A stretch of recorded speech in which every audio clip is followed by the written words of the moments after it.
김정은이가 가장 무서워하는 사람이 바로 김관진 옛날 국방장관입니다. 지금 현재 국방혁신위원회 부위원장으로 있습니다. 국방혁신위원회는 위원장이 대통령이고 부위원장이 김관진 전 장관입니다. 얼마나 북한 군인들이 무서워했냐면 사격장에다가 사격 그 표적판을 김관진 얼굴을 딱 붙여놓고 그것을 사격을 합니다. 그럴 정도로 무서워했습니다. 벌벌 떨었죠. 국방장관이 그만큼 무서웠다는 그것은 상당히 중대한 국방력을 대신해 주는 문제입니다. 지금 신장관도 신원식 장관도 김관진 장관의 버금가는 엄청난 파워가 있고 그들에게 위압을 주는 그런 장관입니다. 우리 국방장관은 바로 그 이전 신원식 장관 바로 그 전 문재인 때의 그 세 사람은 나라를 망쳤습니다. 서욱이라든가 홍영무라든가 정경두 육해공군 참모총장 했던 사람들 세 사람이 문재인 정권 때 번갈아 가면서 나라를 다 망쳐놨습니다.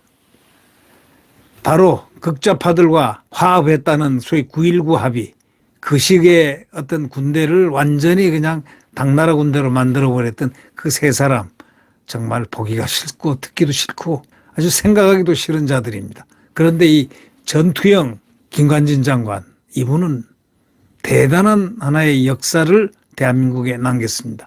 지금 든든하게 국방혁신위원회 부위원장을 맡고 있습니다. 김관진 장관을 특별 인터뷰를 조선일보에서 시도했습니다. 인터뷰 내용을 잠깐 간략하게 말씀드리겠습니다. 적과 싸워서 이길 수 있는 전투형 강군으로 거듭나기 위해서는 강인한 정신, 전력이 필요하다. 강인한 정신 전력 그리고 높은 수준의 교육 훈련이 반드시 뒷받침돼야 한다. 바로 두 가지 점을 강조합니다. 자, 여러분 잘 생각하겠지만 문재인 때는 왜 했습니까? 전투형 강군으로 거듭나기 위해서 강인한 정신 전력을 강조한 적 있습니까? 그저 평화다, 평화다, 평화다, 평화군이다, 평화군이다. 하늘도 평화, 땅도 평화, 바다도 평화. 이러면서 난리 구슬 친 사람이 바로 문재인 아닙니까? 그런 데서 어떤 전투력이 어떻게 나오겠습니까? 근데 바로 적과 싸워 이길 수 있는 전투 강군으로 거듭나기 위해서는 강인한 정신전력과 높은 수준의 교육훈련 반드시 뒷받침돼야 된다. 이게 필수적인 겁니다. 이게 어떤 경우에도 공부도 그렇고 어떤 경우에도 다 필수적인 겁니다. 강인한 정신전력, 강인한 정신이 있어야 교육을 아주 최고도로 높일 수 있는 것, 교육훈련이 자동적으로 되는 것. 이 두 가지 정신전력과 특히 전투는 생명을, 국민의 생명을 담보로 하는 전쟁 아닙니까? 전쟁 전투에서는 무엇보다도 교육훈련이 반드시 뒷받침돼야 된다. 정신전력 플러스 교육훈련.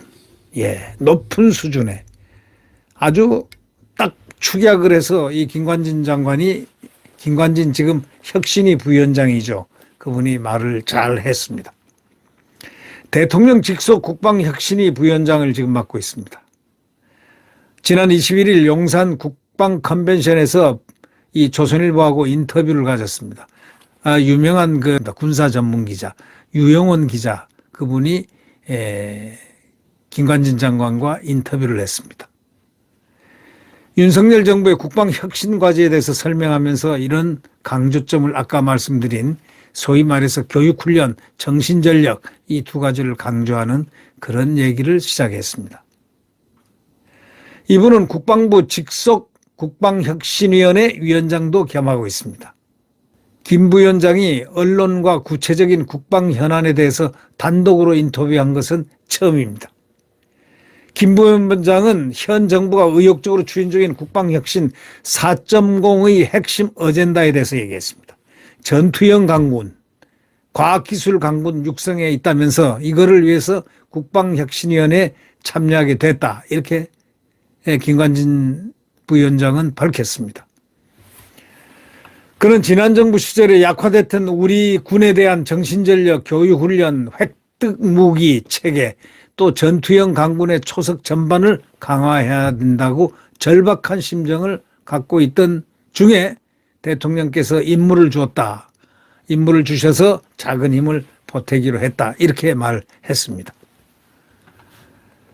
이 김관진 부위원장은 국방혁신 4.0에 대해서는 이렇게 얘기를 했습니다. 우리 군을 AI, 즉 인공지능, 무인체계 등 4차 산업혁명 기술 기반의 소위 AI 과학기술 강군으로 한층 더 격상시켜야 된다는 소위 미래형 종합발전 계획을 설명을 했습니다. 북한 핵미사일 고도화, 또 지속적인 군사도발, 또 미중 패권 경쟁의 심화, 또 2차 인구 절벽으로 인해서 병력 자원 감소, 굉장히 좋지 않은 이러한 국내외 조건들이 있음에도 불구하고 이에 따른 미래 상비 병력 유지 제한 등 다양한 안보 위협을 현실화시켜야 되지 않느냐. 그래서 국방혁신 4.0을 추진하게 됐다는 추진 배경을 얘기했습니다.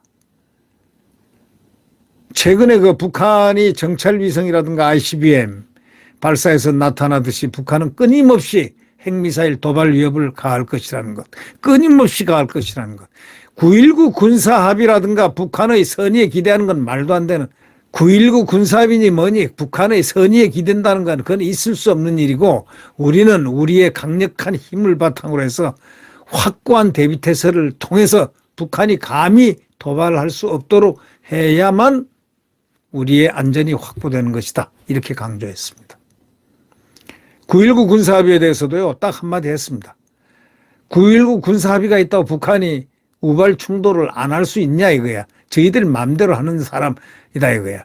우발 충돌을 방지할 수 있다고 9.19 군사합의 때문에 방지할 수 있다고 하는 그 말 한 사람이 누굽니까? 평화를 담보하는 게 민주당식 사고입니다. 지금 극좌파 민주당, 소위 문재인식 평화, 이거는 우발 충돌을 방치할 수 있는 게 9.19 군사합의다라고 생각하는 것은 환상에 불과하다고 그랬습니다. 판타지다 이거야. 판타지. 환상, 꿈에서 깨어라 이런 얘기입니다. 북한은 9.19와 관계없이 자기들이 필요하면 언제라도 도발하고 침략하는 거다. 바로 이런 존재란 것을 분명히 알아야 된다라는 뜻으로 말을 했습니다. 그리고 국방혁신이 3차 회의에서 강조했던 대북 감시 정찰 강화에 대해서도 언급했습니다. 한국형 삼축체계를 가능케 하는 가장 중요한 요소가 감시 정찰이다 이거야. 감시 정찰 능력이 확보돼야 적 기습을 방지한다. 안 그러면 기습한다 이게. 기습을 못하게 초동 단계에서 움직임을 감시 정찰 능력이 완전히 확보돼야 된다 이거야. 그래야 위협을 차단함과 동시에 지휘 결심 보장 또 실시간 타격이 가능하다. 이렇게 말을 했습니다. 상당히 중요한 얘기입니다. 이거는 우리가 기습을 당하지 않고 바로 원점에서 타격할 수 있는 것은 감시 정찰 능력이 뛰어나야 된다는 바로 그겁니다. 한국형 삼축체계는 북한 핵미사일 위협에 대응해서 창에 해당되는 킬체인 시스템. 여러분 아시죠? 킬체인.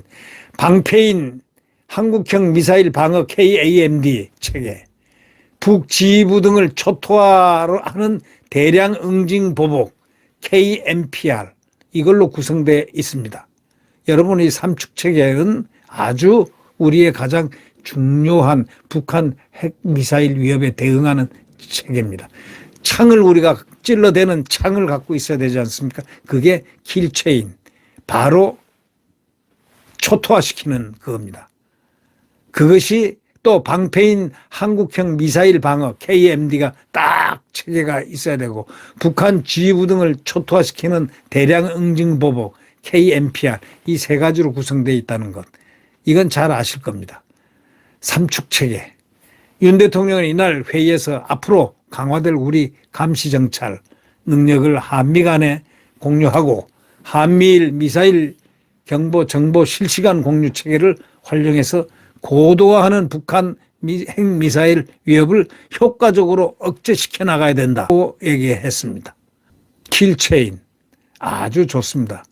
이 김관진 장군은 1949년생으로서 전북 임실태생이고 서울고등학교 육군사관학교 28기를 졸업했습니다. 합참 군사전략과 또 35사단장 2군단장을 거쳐서 노무현 정부에서 대장으로 진급해서 3군사령관 합참의장을 역임했습니다.